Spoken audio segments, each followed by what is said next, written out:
Selamat pagi yang indah dan bahagia, saudara-saudari yang kekasih dalam nama Yesus Kristus. Kita akan mendengarkan firman Tuhan pagi ini. Sebelum kita mendengarkan dan merenungkannya, marilah kita berdoa. Bapa kami yang di sorga, terima kasih banyak atas pagi yang indah dan bahagia ini. Kami telah bangun dari tidur kami. Saat ini kami akan merenungkan firman-Mu, karena kami tahu firman-Mu adalah memberikan kekuatan dan semangat bagi kami di dalam menjalani hari-hari kami. Berfirmanlah Engkau Tuhan, karena kami semua mau mendengarkan firman-Mu dan siap untuk mendengarkannya. Kami berdoa dalam nama anak-Mu Tuhan Yesus Kristus Juru Selamat kami. Amin.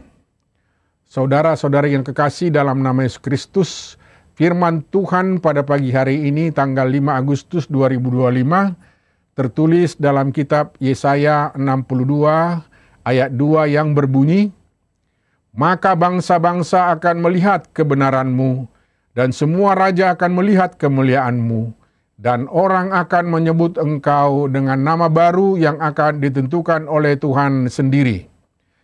Pada zaman Yesaya ini, bangsa Israel dalam pembuangan. Pembuangan sering dipahami sebagai hukuman bagi umat yang berdosa. Sama halnya yang terjadi dengan bangsa pilihan Tuhan, yaitu bangsa Israel. Mereka pernah menjadi umat terbuang di Mesir dan di Babel. Namun Tuhan yang telah memilih umatnya sejak dari Abraham tidak pernah sekalipun berniat memusnahkannya. Bahkan dalam nas bacaan ini Tuhan akan membebaskan, membawa pulang umatnya dan menjanjikan keselamatan. Pemahaman pembuangan pun sebagai hukuman berubah menjadi sebagai proses pembinaan bagi umat Tuhan. Nas hari ini berbincang tentang Sion yang akan segera diselamatkan. Sion akan dipenuhi kemuliaan dan kebenaran Tuhan. Umat Allah akan hidup dengan damai sejahtera dan sukacita. Kedatangan mereka akan mempengaruhi seluruh dunia. Sebab Tuhan telah berkenan kepada mereka. Bangsa itu akan menyandang nama baru atau status baru. Dahulu mereka umat buangan, sekarang dipulihkan dan diselamatkan Allah. Bangsa itu tidak akan disebut lagi yang ditinggalkan suami atau yang sunyi, tetapi akan dinamai yang berkenan kepadaku dan negerimu yang bersuami. Yang tertulis dalam Yesaya 62 ayat 4. Kasih Allah sungguh tak terbatas. Allah selalu menjaga dan memelihara umatnya. Ia tidak pernah meninggalkan mereka sendiri. Oleh karena itu, Nabi Yesaya giat menyerukan keselamatan dari Allah sampai menyala seperti sulu. Namun, ia juga ingin agar mereka tidak sekadar menerima keselamatan, melainkan turut serta menyerukannya sampai semua orang mendengar dan memperoleh keselamatan.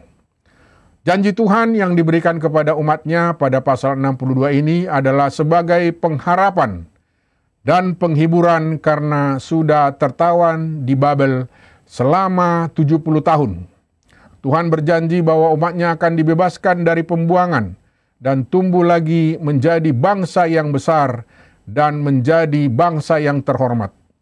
Semua janji Tuhan akan digenapi, dan ia sendiri yang akan memberikan nama yang baru sesuai dengan kebenaran yang sudah ditentukannya. Namun, dan status baru yang dimaksud adalah anugerah keselamatan. Status yang dimiliki umat inilah yang kemudian digenapkan dalam Yesus Kristus yang telah menebus dosa manusia dan dunia. Sehingga setiap orang yang percaya kepadanya beroleh hidup yang kekal.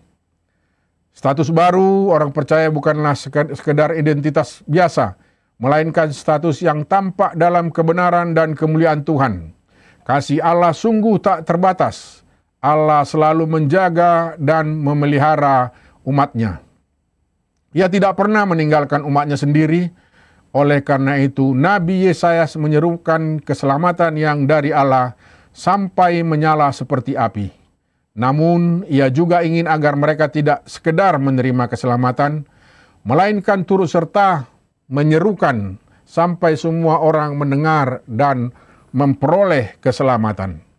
Orang percaya sudah menyandang status baru sebagai anak-anak Allah dan menerima keselamatan dalam Yesus Kristus. Karena itu, orang percaya hendaknya ikut serta menyerukan keselamatan itu dari Allah, seperti yang dilakukan Yesaya. Demikianlah tugas orang percaya dalam panggilan imamat am orang yang percaya. Semua orang dipanggil menyerukan dan melakukan keselamatan yang telah diperoleh, supaya bangsa-bangsa melihat kebenaran dan kemuliaan Tuhan. Apakah kita selalu berjalan sesuai dengan kebenaran dan keadilan Tuhan? Bagaimanakah kita memperjuangkan orang-orang yang mengalami ketidakadilan di dalam hidup mereka? Amin. Marilah kita berdoa. Tuhan, terima kasih banyak atas pagi ini. Tuhan memberikan napas kehidupan, kesehatan, dan kekuatan bagi kami pribadi lepas pribadi.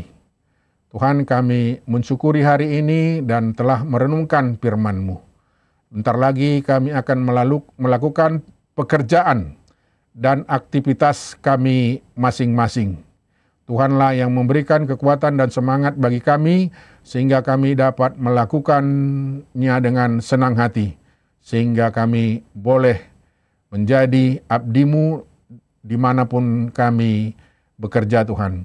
Tuhan Maha Pengasih dan Maha Penyayang, kami minta dengan gerah hati, Tuhanlah yang memberikan kesehatan dan kekuatan bagi kami. Kami mau serahkan seluruh hidup kami kepada Tuhan pada hari ini. Karena itu berkati, lindungi, sertai, jagailah kami Tuhan dalam hari ini. Kami serahkan seluruh hidup kami hanya kepada Tuhan. Kami berdoa dalam nama anak-Mu, Tuhan Yesus Kristus, Juru Selamat kami. Kasih karunia Tuhan Yesus Kristus dan kasih Allah Bapa dan persekutuan Roh Kudus menyertai kamu sekalian. Amin. Selamat beraktivitas, Tuhan memberkati.